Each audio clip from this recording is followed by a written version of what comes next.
Hello everyone, welcome to New Horizon Times of the month of December. I am Shruti and this is Arya. Now let us get into the news.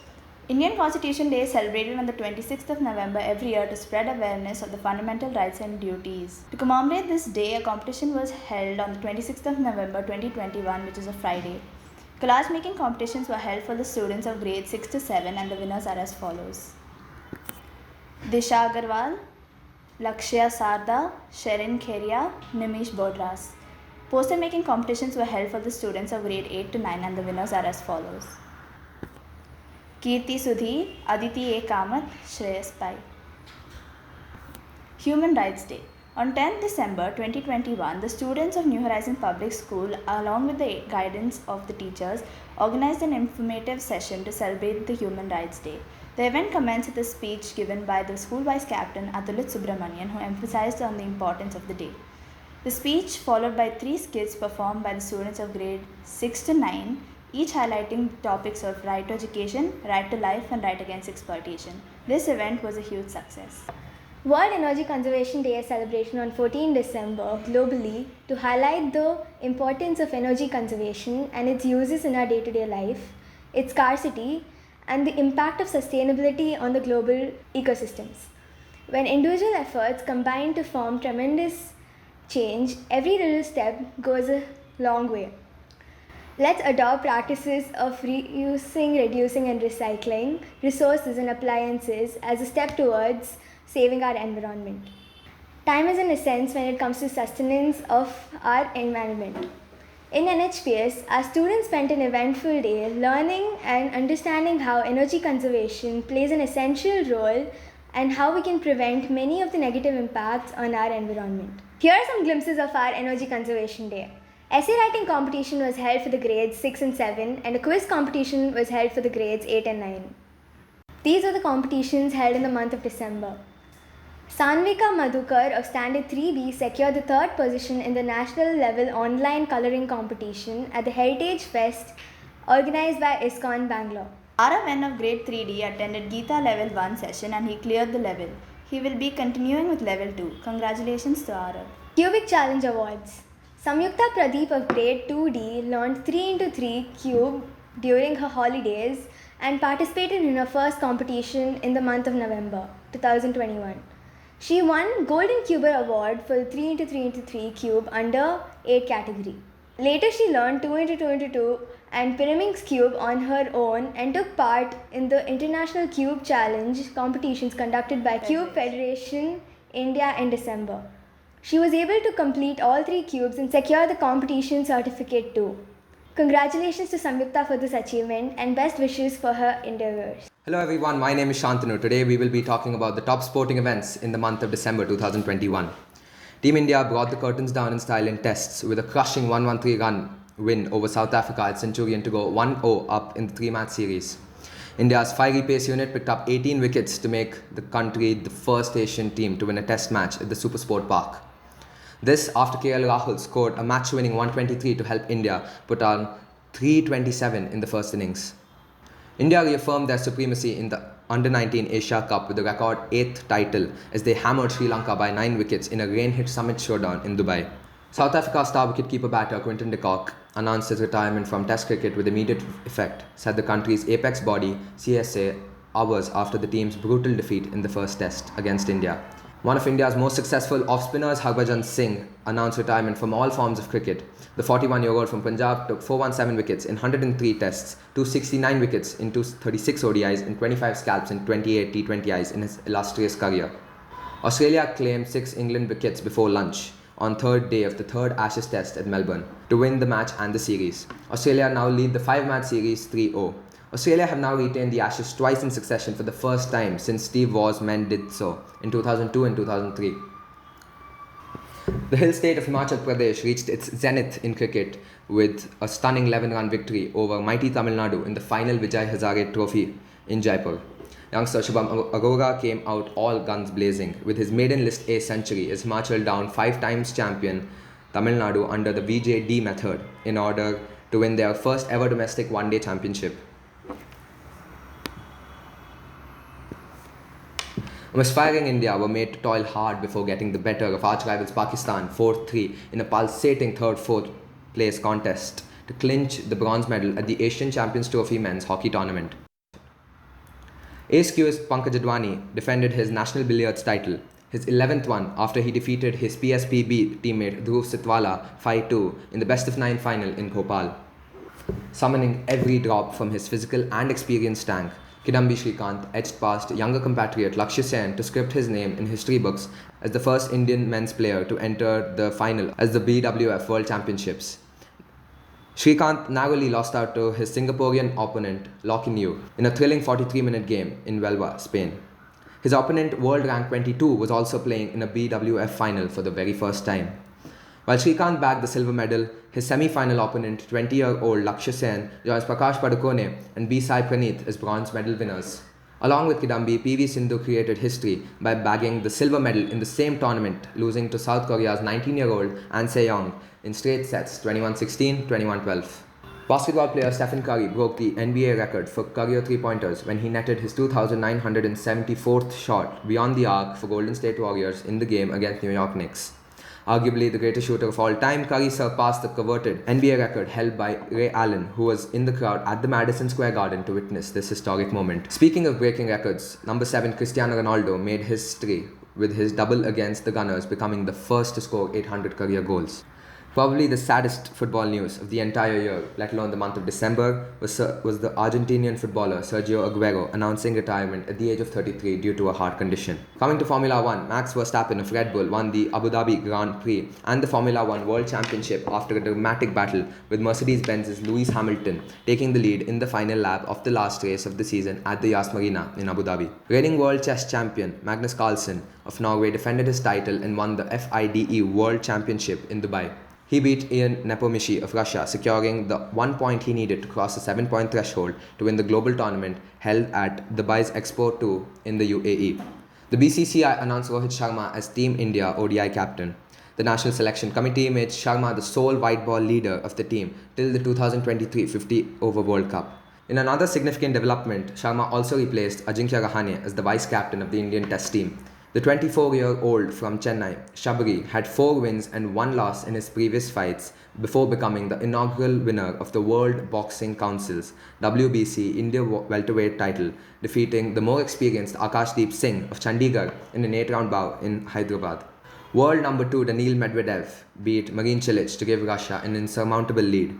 Russia's 15-year wait for a Davis Cup title ended after another clutch performance from Daniil Medvedev. Mumbai-born left-arm spinner Ajaz Patel entered the record books as he became only the 3rd bowler in the 144-year history of Test cricket to take all 10 wickets in an innings on the second day of the second match against India. Patel, who had migrated to New Zealand back with his parents in 1996, ended the Indian innings bowling 47.5 overs, which consisted of 12 maidens, 119 runs and of course the 10 wickets, to equal England great Jim Laker and Indian legend Anil Kumble, who had achieved the rarest of rare feat in Test cricket.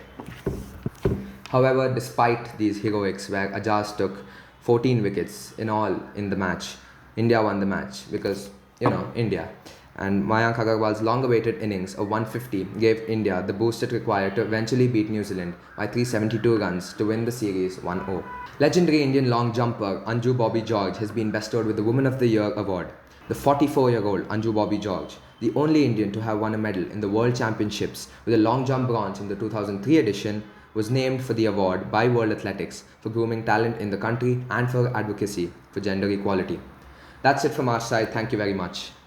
Welcome to the Commerce and Economics section. After navigating to the turbulent pandemic waves, the rising Indian economy is now sailing through the uncharted waters of rising coronavirus cases, spiraling commodity prices and spike in inflation, though a lighthouse of sustainable growth remains to be visible. India's economy is expanded by 8.4% year to year, July to September 2021. Following a record of 20.1% in this previous 3-month period and meeting market expectations. The reading marked a 4th straight quarter of expansion as coronavirus-related disruptions continued to ease and the economic activity rebounded by a faster pace with the help of vaccinations and drop in cases. The Paytm share price crashed by 26% in the month of November when it debuted in India. The shares declined sharply, pushing the investors to lose more than $5 billion in value. This became one of the worst performing initial public offering, aka IPO, of this year. The BSE Sensex ended a little changed at 57,794.32 amid the global cues as investors weighed the consequences of the surging Omicron cases and the soaring inflations. The index peaked at 61,765.59 in October, driven by the recovery from the pandemic-induced slump and strong retail participation in the market debuts of companies like Paytm, Nykaa, and Zomato. However, it retreated almost 7% in the last 2 months amid concerns of overvaluation of Indian equities, relentless foreign fund outflows, signs of slow recovery of the Indian economy, and surging Omicron cases. Losses in capital goods and banks offset the gains in technology and consumer goods. Meanwhile, international sales declined due to travel restrictions. On the price front, input price inflation accelerated to the second strongest in almost a decade due to higher fuel, labor, raw materials, retail, and transportation costs, while output charges rose modestly. The BSE Sensex ended at 459.5 points or 0.8% higher to close at 58,253.82 on the last day of 2021 amid mixed global cues and was led by gains in banks, consumer goods, and autos. The investors remain optimistic about the prospect of strong earnings from technology companies as they eye the budget session in the year 2022. Considering 2021 as a whole, the BSE Sensex booked a 22% yearly gain, enjoying its best year since 2017. Thank you. Greetings everyone and welcome to the geopolitics segment of the New Horizon Times, where we discuss one geopolitical issue every month. This time's issue is the ongoing violence in Kazakhstan. So let's dive right into it. The protests in Kazakhstan began on 2nd January 2022. They were originally incited by a sudden surge in fuel prices, due to which the cost of LPG nearly doubled overnight. The president of Kazakhstan, Mr. Tokayev, initially responded by reversing the fuel price hike. But this was not enough as the protests quickly spread across the country. The cause for this was the pent-up anger of the civilians towards their authoritarian government. The poverty and inequality experienced by a large section of society certainly didn't help matters. As the protests escalated, dozens of demonstrators were killed and 18 members of security forces also lost their lives. More than 2,000 people have been arrested. With this, the demands of the demonstrators also expanded in scope, from lower fuel prices to broader political liberalization. Among the changes they seek is an election system for regional leaders, who are currently directly appointed by the president. The Kazakhstan government did concede to a few of these demands by dismissing the cabinet and announcing the possible dissolution of parliament, which would result in new elections.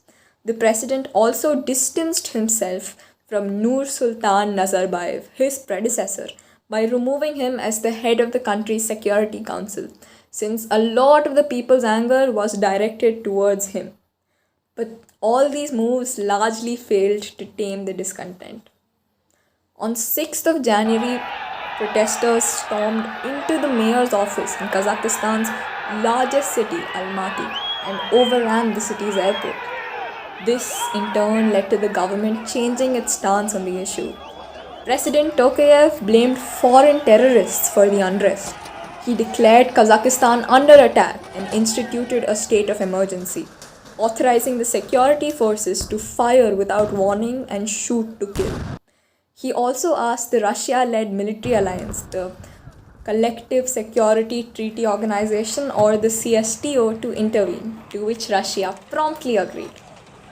Kazakhstan is of extreme importance to Russia, considering the geography, the long shared border between the two countries, and the Baikonur spaceport present in Kazakhstan. On request, Russia sent in their paratroopers to assist in putting down the countrywide uprising. This worked to some extent, and the swift arrival of Russian troops demonstrated the Kremlin's willingness to safeguard its influence on the oil and uranium producing country, that too with force. Right now, security forces appear to have reclaimed the streets of Kazakhstan, although some gunfire can still be heard.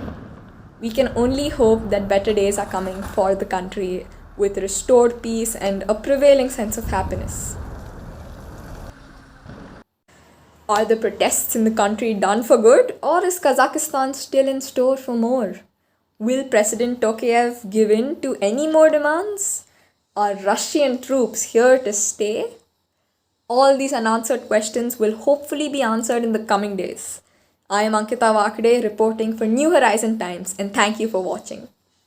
New Horizon Education Institutions is starting an event called Udan, which will be launching soon.